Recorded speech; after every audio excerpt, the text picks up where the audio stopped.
Hey, what's up guys? Welcome po sa aking YouTube channel. Ako nga po lang inyong Kuya Carl.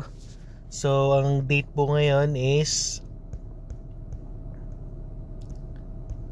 right now, ang date is December 31, 2024.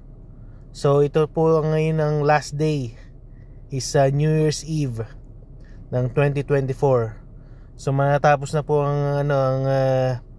ang 2024 at tomorrow po is New Year's Day. So, Happy New Year po sa inyo guys, sa lahat po ng nakapanood sa aking YouTube channel at sa lahat ng mga aking subscribers po. Thank you very much po. And we'll start off by reviewing po yung aking portfolio, saka kung magkano po yung dividends na aking nakuha ngayong December 2024. So let's go to my Wealthsimple account.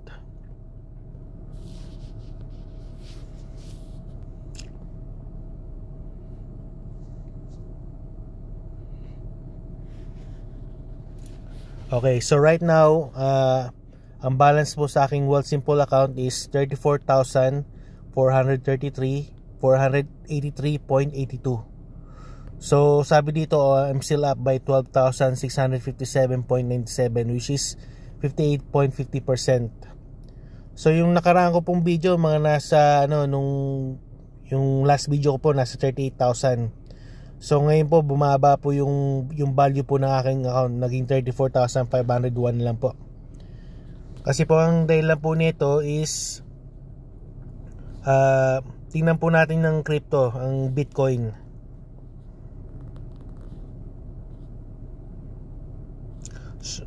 So right now sa crypto account ko is 834.31. So down ako ng 142.89 dollars, which is 14.62%. So look up po natin ng Bitcoin. So right now Bitcoin ngayon nasa red siya ngayon. Down siya ng 134,053.17. So down siya ng 578.77, which is 0.36%. Pero dito sa aking holding, $11.67 lang, di ba? Kasi ang purpose ko talaga dito is tinatrack ko lang talaga yung Bitcoin. So syempre bumagsak ang Bitcoin, so maapektuhan talaga yung aking overall account. Kasi ang nag-hold talaga ng aking overall account is MSTY. So checkin natin yung aking tax-free savings account, 14,845.99. I'm down 1,344.47%, which is 8.41%.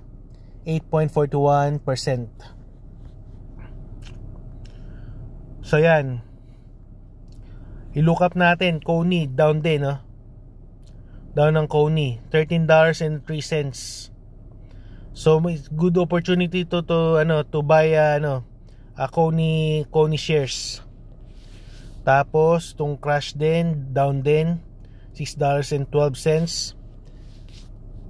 Fiat, mataas ang fiat ngayon kasi ang kabaliktaran, di ba? Pag bumagsak ang Bitcoin related stocks, tumataas ang fiat kasi inverse siya ng Bitcoin related stocks. So right now is $9.33. So up ako ng total return ko is $11.20, which is total return ko lahat 44.42. Yan. So mataas ngayon ng fiat. Merni, meron akong holding ng Merni.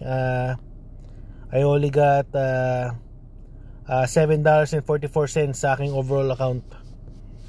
So yeah, $5.14. So ito Misty. So right now Misty is $26.36 US. So ito guys, this is a good buying opportunity. Huwag kayong matakot pag bumagsak yung itong share price. Ang ibig sabihin nito is kailangan nyo pa mas bumili ng maraming Misty. Kasi ang Misty mas marami malaki magbigay siya ng dividends. So ganun ang ginawa ko ngayon. Bumili ako ngayon ng maraming Misty. So yung aking overall shares sa combined shares sa RSP and TFSA, 63.02.98 shares. Yan. So itong Misty yan, marami ako binibili ngayon. Tapos ang punta pala tayo sa sa aking notepad para makita natin kung magkano kinita ko ngayong December.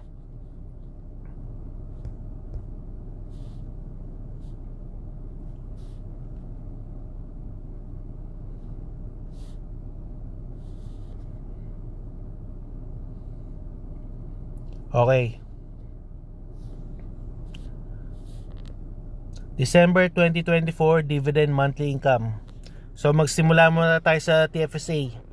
TFSA, every time na makakuha kayo ng dividend sa TFSA, minaminusan na nila ng 15% withholding tax.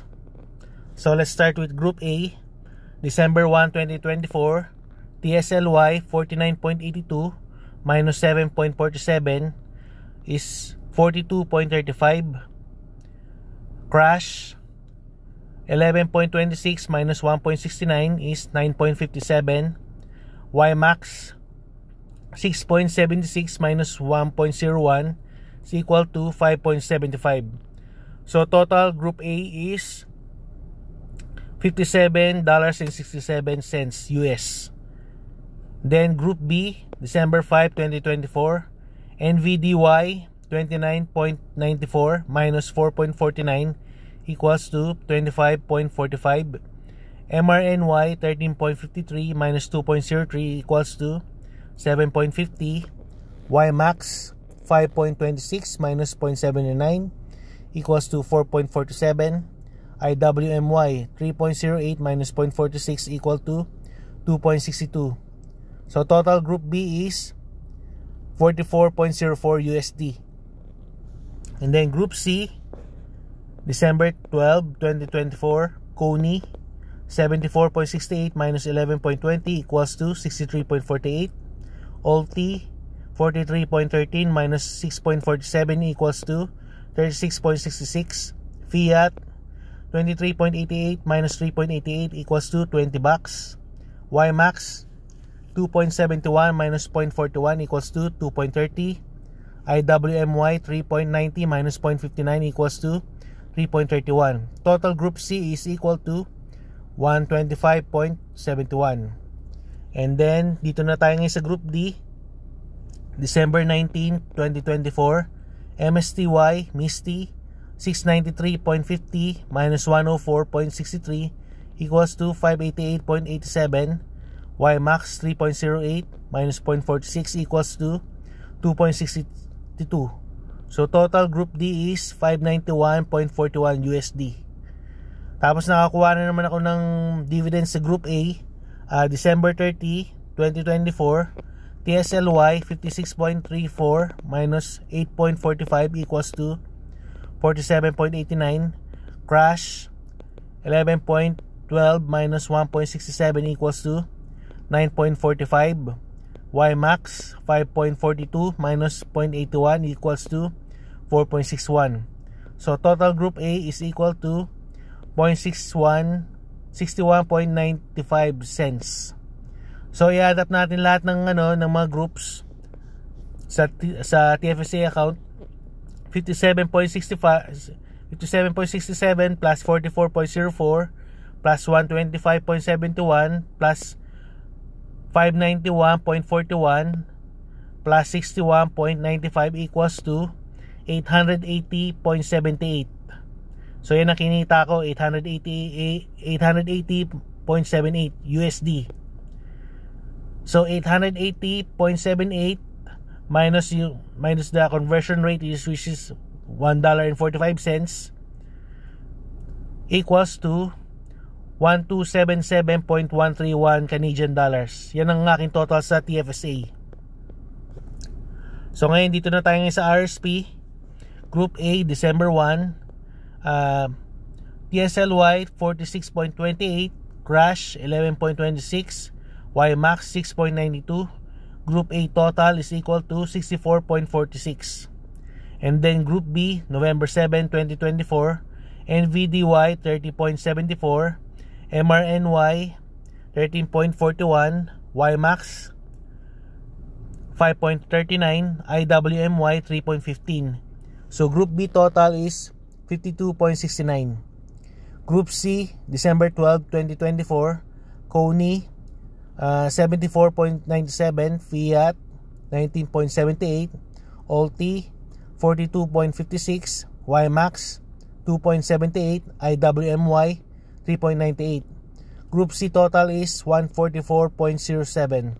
Then Group D, Misty 694.46, YMAX 3.15, IWMY 0.07. Group D total is 697.68. And then Group A, December 30, 2024, TSLY 56.46, Crash 11.12, YMAX 5.55. Group A total 73.13 USD.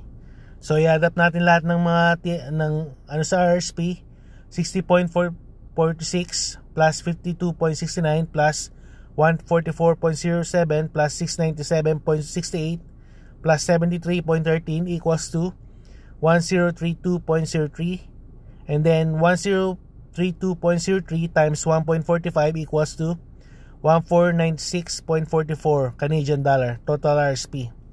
So combine natin TFSA sa RSP, 1277.13 plus 1496.44 total December 2024 equals to 2773.57. So yun guys ang kinita ko sa combine na aking TFSA sa RSP, 2773.57. So yun ang aking kinita sa dividends. So yung RSP ko self-sustaining na, hindi ko na siya kailangang lagyan ng pera. Nag-produce na siya ng sarili niyang pera, pati rin itong TFSA. Pero itong TFSA kinakaltasan siya ng